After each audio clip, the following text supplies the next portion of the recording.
When you sift through the archives of Wake Forest basketball, the memories are endless. And for 42 years, Gary Strickland has had a front row seat to virtually all of them. In case you missed it, that is Gary right there in 1996. Gary Strickland is the official scorer for Wake Forest men's basketball, albeit his hair is a little more grayer than what it once was.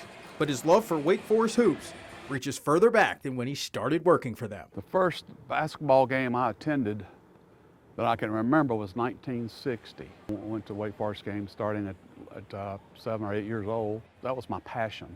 And Strickland admits he wasn't good enough to play for the Deacs back in his day, but he always wanted to be around the game, first working as a student manager before beginning his profession as a contractor. Phil Warshauer, SID at the time, asked me if I'd be interested in being the official scorer. And I said, I had a couple small children at home, one on the way. I don't think so. Well, about 8 months later, he called me and said they didn't find anybody. Would I do it for 1 year? I said, all right, I'll do it for 1 year. That's how I started. And with all that time spent around Wake Forest hoops, the memories are endless.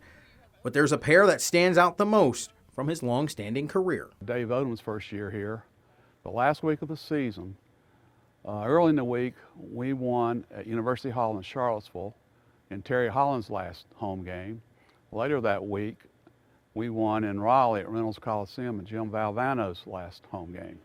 And we weren't very good.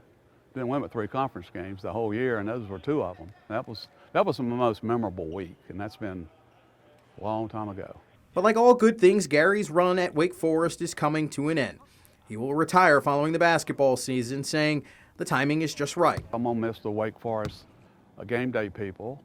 I'm going to miss relationship with the other coaches, believe it or not, and the visiting scorers, and with the officials. But I think the thing I'll miss most is my parking pass.